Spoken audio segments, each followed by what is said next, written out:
This is Gary Atencio with CNTV, and today we're in California. I'm here with Dr. Luz Marie. Since 2004, she has helped others discover passion and keep it alive by improving intimacy and developing communication in couples.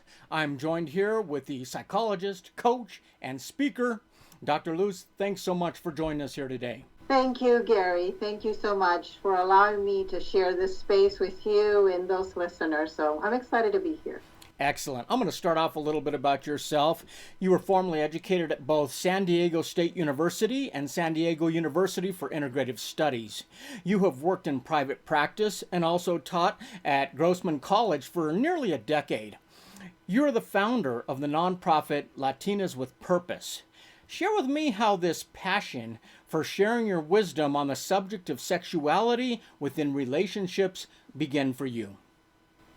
You know, Gary, that has showed up for me in ever since I was young. It's been just kind of one of those conversations that knocks on the door for me. It's not that I look for it; it just knocks on the door. You know, it was at first, I was with family. Family would generally say, "Hey, Luz Maria, I was at 17 already at the university." So they say, "Can you help us, explain on sexuality with our nieces and nephews?" Then at 18 already, I was working at Vista, California in a community doing some social work. And then they said, "Luz Maria, we need a Spanish speaker to assist us with sex education. Do you mind?" And here I am at 18 teaching on sex education. And then, of course, I teaching at college and Southwestern College, teaching the area on sexuality. Somehow the church in Mexico heard about me, have knowledge in this area, and then they call me, "Luz Maria, do you mind coming over and chatting with our couples?" So it's just kind of one of those things that has showed up in my life, and I just feel comfortable talking about the subject. Yeah. And then I just can go on the list of just seeing the need and the lack of information and the impact it makes on families, it makes on couples, on individuals. So yes. Easy story. I mean, door after door, opportunity knocked, and you just kept opening those doors and saying yes. I mean, we all know that if you don't feed a baby, it will not survive. Yet, if we deprive the human from touch, it can't exist.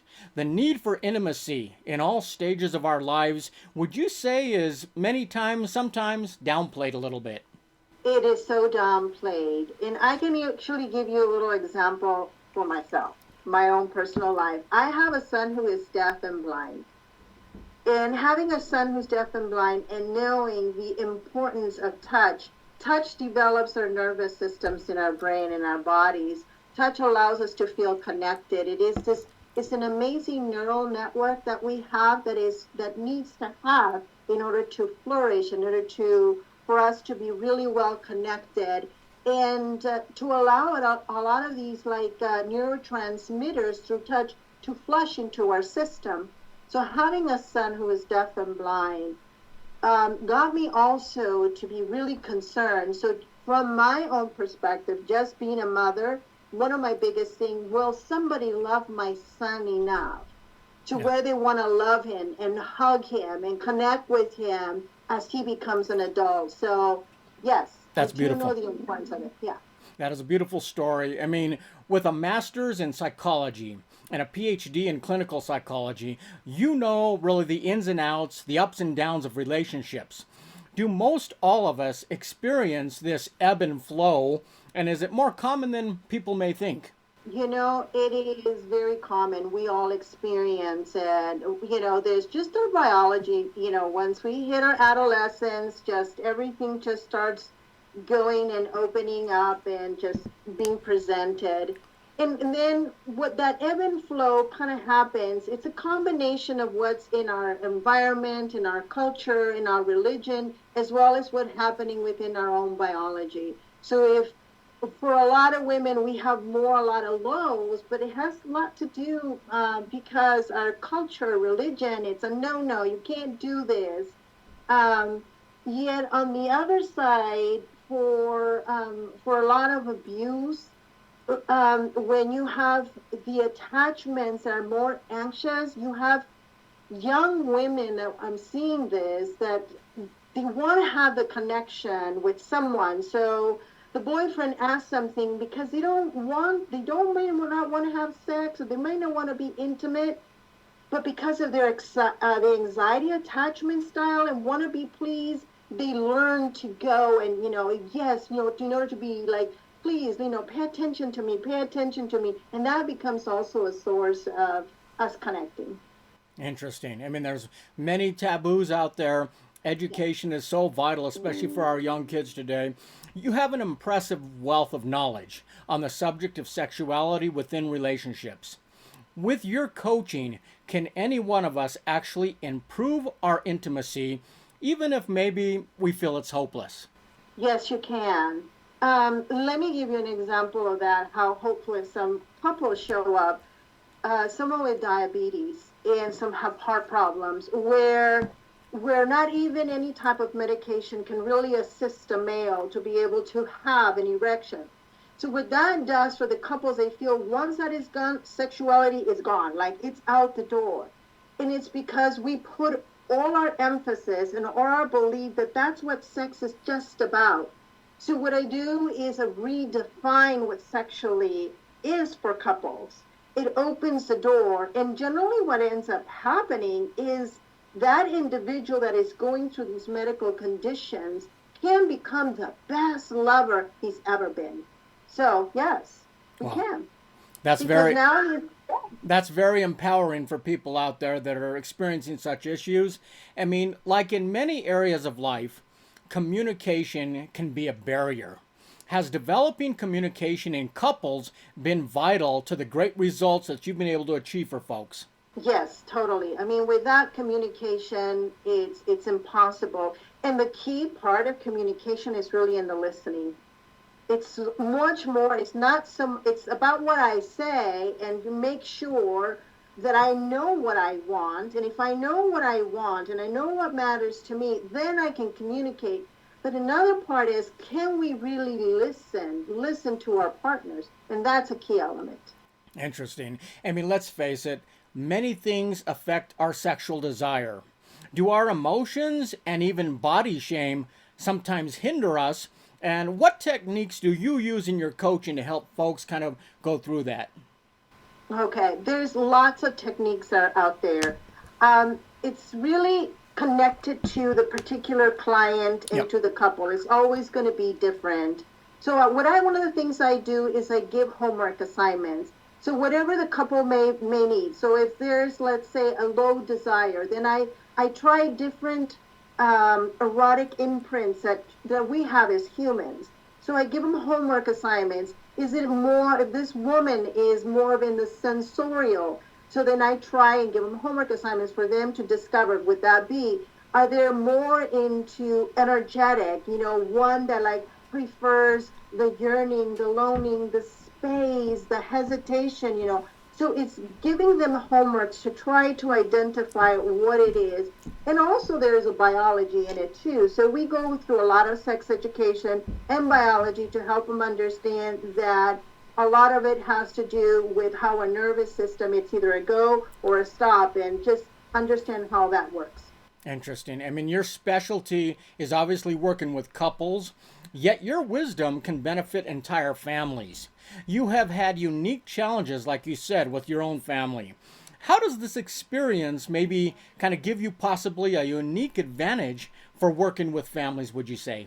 Yes, it does. I think there's my experience, not just with my son, being my background Latina, where I have had like you can't do this. This is not acceptable. We can just go on the list. Makes me really understand what's out there. With a lot of women, and also my age. My age also gives him an opportunity to recognize my own hormonal changes and the impact that it has, having children and the impact it has. So my own life is also a great assistant in making a difference with couples. As a professional and as a mother, you have been there and done that. Is Yes, I have. successfully raising physically challenged children, something that is really near and dear to your heart, as you can easily relate with those parents out there, I imagine, who may feel alone during that journey. Oh, yes, definitely. I can empathize totally in when, and I share this with clients because I do know the impact it has, the stress, the level of stress it has on parents. I understand how it sometimes affects the timing and the scheduling of life, and you have this more add to do, and sometimes you have, depending on what the different ability the child may have, is it has a different impact. So when parents know that I have a son, they just totally like I know you're going to understand me. I know you're going to understand me. That is interesting. I mean, be it workshops, coaching, writing, or speaking engagements, you are able to adapt the message in both Spanish or English, or for the blind, the deaf, and differently abled clients, pretty much as needed. Like you said, it's a very customized approach that you take. I would say that makes you really unique in what you can provide. How does the public get started with you? Does it begin with a phone call? Explain. Yes, it does. All I need to do is just go on my website and schedule an appointment. That's all that is required. And we do a 30-minute. And if they feel that we're fit, just go to my website, which is www.discoverpassionwithdrluz.com. And it's Luz is Luz. All you do, they just got to do is sign up there. We'll have a 30-minute conversation. If we both feel we're a great fit, then we set up. Nice. And then we start working. A nice phone call on the front end like that. Dr. Luz, you help anyone discover passion and intimacy in the bedroom and in their lives.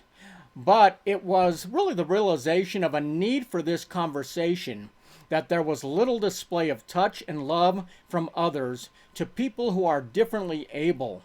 I mean, that is what really crystallized your mission. Is this rewarding work for you? Oh, yes. Because at the core of it is love. At the core of it is love. It's when you have couples that come together and they feel connected by holding hands or praying together or being intimate together, whatever may be there, the core of it is love. That has to be an exciting profession you've chosen. Bringing people together like that makes me excited to speak with my wife and improve my intimacy out there. Viewers, let's take a look at the bottom of the screen right there. What you're going to see is their website. On the website, see all the services that she provides. You can schedule a 30-minute call today.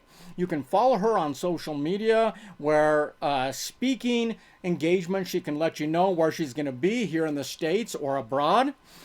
Intimacy comes from within, and she's here to help you make that connection.